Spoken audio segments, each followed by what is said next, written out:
Смотрите, вот такая красота у нас получается.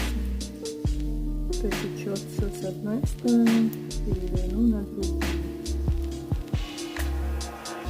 Почти как оладики или чай получится, только более ленивый вариант. Простые рецепты вообще.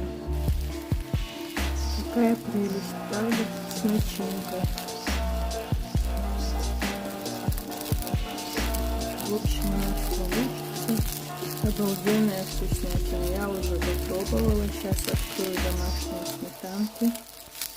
Тем, кому надоели сладости, вот такие вкусные экспериментальные блинчики. Новый рецепт. Здесь творог слишком крупный попался, но ничего.